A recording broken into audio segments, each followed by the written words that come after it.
ये महोत्सव है आजादी के इतिहास का। ये महोत्सव है आजादी के इतिहास का, आविष्कार का, विज्ञान का, तकनीक का, संचार का। इसने खुले मन से विज्ञान के क्षेत्र में जबरदस्त अपनी लड़ाई लड़ी और उनका नाम था प्रफुल्ल चंद्र। जितने भी वैज्ञानिक हुए देश के अंदर, स्वतंत्रता से पहले और स्वतंत्रता के बाद, समूह ने अपने जीवन को गलाया है,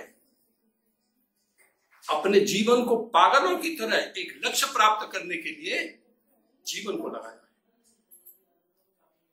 तब उन्होंने कुछ प्राप्त किया है। अंग्रेज हमारे वेद शास्त्रों को अपने साथ ले गए, विज्ञान के क्षेत्र में वो विश्व में आगे बढ़ गए। 1857 की क्रांति के बाद भारतवासी तथा अंग्रेज ये भली भांति समझ गए थे कि जब तक भारतीय लोगों को तकनीक एवं विज्ञान से दूर रखा जाए तब तक हम अच्छी तरह से राज्य कर सकते हैं। आजादी के 75 वर्ष पूर्ण हो गए और हम इस वर्ष को मना रहे हैं अमृत महोत्सव। यूं तो इतिहास के पन्नों को पलट कर देखें तो भारत कृषि, उद्योग धंधे और ज्ञान के क्षेत्र में बहुत ही अग्रणी और धनी रहा है, लेकिन कमजोरी रही है तो कहीं खास बात है डॉक्यूमेंटेशन। और वो डॉक्यूमेंटेशन के साथ साथ में कहा जाए तो हम प्रस्तुतिकरण में भी बहुत कमजोर हैं, जिसका फायदा उठाया हमेशा अंग्रेजों ने। तुगलकी शासकों की बात करें तो पुराने समय में उन्होंने ज्ञान का और विज्ञान का इस्तेमाल किया। गाय के दूध की जगह पर उन्हें क्योंकि भैंस के दूध का प्रयोग करना शुरू करा। क्यों? क्योंकि उनको चाहिए थे मसल्स मजबूत हो और मजबूत सैनिक। तो मजबूत सैनिक के लिए उन्होंने भैंस के दूध को प्रमोट किया लोगों के बीच। भारत के संसाधनों की कीमत और क्वालिटी को समझ गए थे हमारे अंग्रेज, और अंग्रेजों ने उसका कच्चा उत्पादन शुरू करा दिया, प्रमोट किया, लेकिन प्रोडक्ट तैयार करा लंदन में जाकर। लोगों के साथ ऐसा ही हुआ। अपनी आवश्यकताओं के अनुसार वो चीजें डेवलप करते रहे भारत के अंदर। इसी क्रम में ईसाई मिशनरी आई और उन्होंने स्कूल खोल दिए। स्कूल में शिक्षा वो देते थे जो उनके लिए जरूरी है और जो उनके लिए आवश्यक है। चाय भले ही चीन का पेय पदार्थ माना जाता रहा हो, लेकिन भारत की बात करें तो चाय का पहला पौधा भारत में सहारनपुर के कंपनी गार्डन में स्थापित किया गया, लेकिन वहां उसे मुफीद जगह नहीं मिली। तब दार्जिलिंग की मिट्टी में चाय बागानों के लिए स्थान मिला और बन गए चाय के बागान। लेकिन दुर्भाग्य है कि चाय हमारे यहाँ होती जरूर है, लेकिन देश के 99% लोग चाय बनाना नहीं जानते। पीते सब है, बनाना सही मायने में नहीं जानते। चीनी और चाय की पत्ती को उबाल। देश को आजाद कराने में क्रांतिकारियों का एक बहुत ही महत्वपूर्ण योगदान रहा।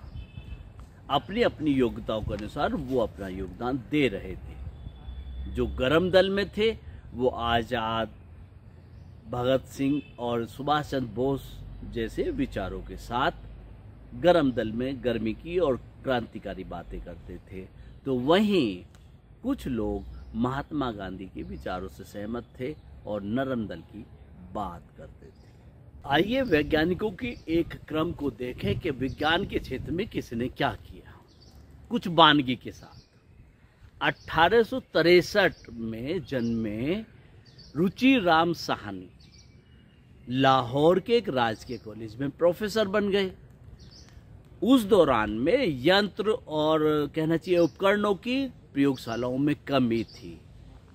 तब उन्होंने यंत्र और उपकरणों के लिए PSI की मदद से लेकर उसकी स्थापना की। 1864 में जन्मे आशुतोष मुखर्जी, जिन्होंने पहली भारतीय विज्ञान कांग्रेस की अध्यक्षता भी की और 1914 में, और उसके बाद से लगातार 4 बार कलकत्ता विश्वविद्यालय के कुलपति रहे। हालांकि वो एक कानूनी सलाहकार माने जाते थे, प्रमुख देश के अंदर महत्वपूर्ण योगदान था उनका, लेकिन उसके बावजूद ब्रिटिश सरकार, जब कुलपति के दौरान ब्रिटिश सरकार का बहुत विरोध था, उसके बावजूद भी विज्ञान और कला के क्षेत्र के जो विभाग थे, डिपार्टमेंट थे, वो स्थापित किए उन्होंने कलकत्ता विश्वविद्यालय में, जिसका फायदा ये हुआ कि बहुत सारे विद्यार्थी पैदा हुए जो एक तरीके से देश की आज़ादी के आंदोलन में योगदान रहा। उन्हीं छात्रों में से एक विद्यार्थी रहे डॉक्टर कादम्बरी गांगुली, जिन्होंने भारत छोड़ो आंदोलन में सक्रिय भूमिका निभाई। 1894 में जन्मे डॉक्टर शांति स्वरूप भटनागर वैज्ञानिक और स्वदेशी उद्योग धंधों की बुनियाद के निर्माताओं में से एक माने जाते रहे। उनका मानना रहा कि गुलामी के कारणों से हमारे देश के लोग के अंदर साहसिक भावना की जो प्रवृत्ति है, जो एडवेंचरस भावना की प्रवृत्ति है, आक्रामकता की प्रवृत्ति है, वो कमज़ोर पड़ गई है। इसलिए उन्होंने स्वदेशी उद्योगों की जो प्रॉब्लम्स है उन पर ध्यान दिया। 1904 में जन्मे वीरेश चंद्र गुहा, इनके अंदर गुलामी की जंजीरों को तोड़ने और आज़ादी की लालसा थी, वह आक्रामकता थी। महज 11 साल की उम्र में युगांतर क्रांतिकारी पार्टी के वो सदस्य हो गए, उनके साथ शामिल हो गए और एक प्रतिबंधित राजनीतिक दल की बैठक में शामिल हिस्सा लेने के कारण उन्हें गिरफ्तार कर लिया गया, जिसके कारण से उन्हें प्रेसिडेंसी स्कूल छोड़ना पड़ा।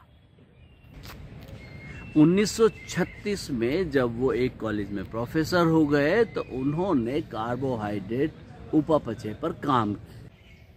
1861 में पैदा हुए प्रफुल्ल चंद्र राय, हालांकि ये भारतीय राष्ट्रवाद के जनक सुरेंद्रनाथ बैनर्जी से बहुत ज़्यादा प्रभावित रहे हैं, और जिसके कारणों से इनकी जो सोच है, विचारधारा, रसायन, आधुनिक रसायन के साथ साथ में जो भारतीय संस्कृति की जो विचारधारा है, उसकी स्थापना का संस्थापक माना जाता है।